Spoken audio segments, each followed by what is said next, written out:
Hey guys, it's Roman from Vanture Customs, and here we just wanted to share with you one of the builds that we are finishing in 2020 with. This is a Ram 2500 159-inch wheelbase high top, and it's a pretty clean, unique build. Just come and check it out.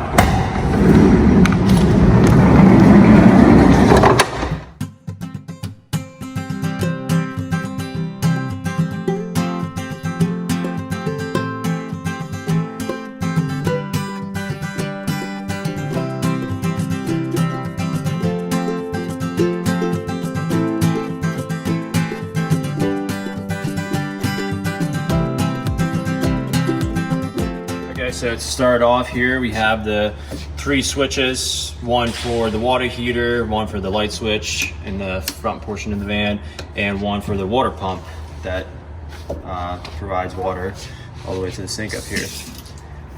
We have a nice deep sink, it's very nice. It's a pull-out faucet, so you can shower out there and actually really easily can replace the nozzle and have a little fold-out shower right next to you, because she does have a 4-gallon water heater in the back with a 20-gallon water tank storage. Over here we have the 110-volt outlet, which are scattered throughout the van. Also the max air fan remote controller. For the max air fans, we have one up front and one in the back. Creates a nice little vortex inside the van and keeps it cool and keeps the fresh air going, because she has 2 windows that she can open in the back. All right, over here we have a 8-kilowatt diesel heater. It's a Chinese diesel heater, which is, this van is a gasoline heater, so we had to put auxiliary diesel fuel tank, which is underneath the kitchen. There's still plenty of storage in there for wherever you may.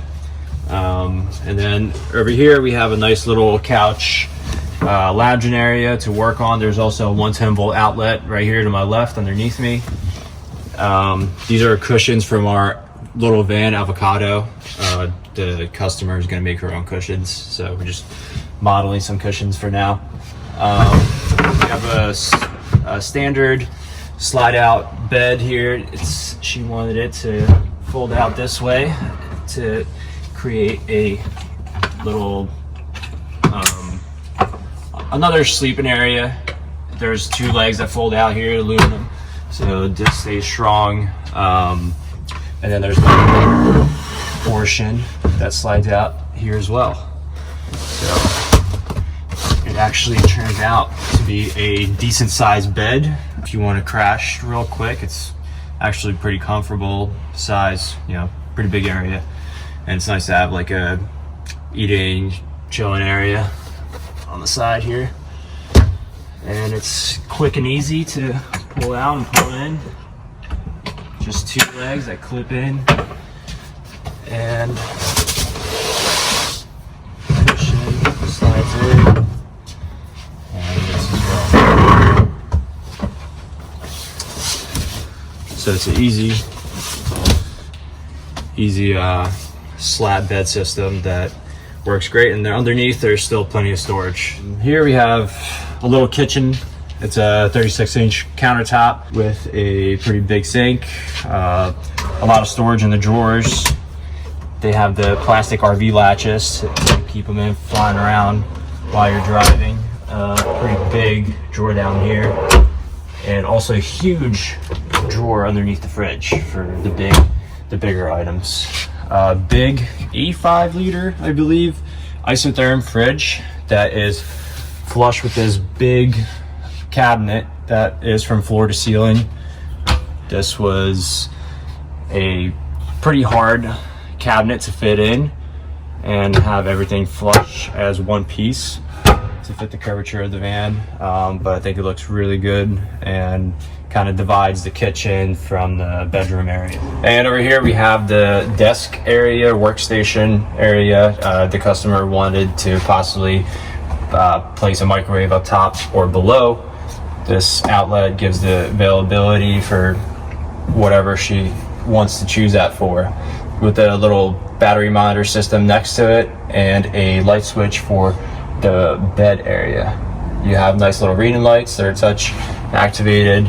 You can use this one for couch reading, a USB charger on both of them as well. So that's a nice feature to have. The Renogy inverter charger that's underneath controller is right here. That is a 3000 watt inverter charger that also has a 50 amp shore power on the exterior of the van. This controller is for the deal heater. It's underneath the seat, and that is always on. You can disconnect it, turn it off whenever you need to. And then underneath the bed, next to the desk, we have a little garage access door. It's pretty nice to be able to enter into your garage, you know, if you want to store a toilet or any big items that you don't want to clutter up the interior of your build. It's nice to be able to access that, just a little door without going outside. So that's a pretty cool feature in this van. And a big queen size bed with two nice little horse trailer windows. They open, they have little screens, they're framed off. Really nice touch. It's a nice way to circulate air with the max air fans. If you're hot, this will keep the van pretty cool at night for sure. And over here we have the back of the van with a ton of storage still. This is a pretty involved build, but there's still a good amount of storage. And here we put a LED bar. It's a little LED truck bed light, and so it lights up the area really well. And over here with the power station, we have the 510 lithium ion smart batteries from Renogy with the 3000 watt inverter, the DC MPPT charger, which connects your alternator and your solar. It's a really nice feature. And we have the 110 volt breaker box here with 6 breakers. So everything has breakers all the way around, and a pretty efficient and simple system. Yeah. And over here we have the water system with a 4-gallon water heater from Bosch and a FlowJet water pump that is running all the way up to the faucet out front. You can shower with that, with a little foldable shower anytime, and plenty of water to bring with you. You fill up with a simple hose, garden hose, quick connect right here. This is a great setup, I'd say, for full timer. Everything works, everything you need. You can survive without sun for a couple of days. The fridge has a pretty cool looking air vent. You need to really ventilate your fridges. That's a pretty big problem. I see a lot of people closing them in and not letting them breathe, and then they just work and drain the battery. So there's more ventilation holes than that, but that's just one of the nicer ways to deal with vents for your fridges. And one more addition to the electrical system, there is 4 100 watt solar panels up top on the roof rack with the availability for 2 more. So there's plenty of solar options to power off the grid. It's a pretty cool layout. Thanks for watching, guys, and Happy New Year's.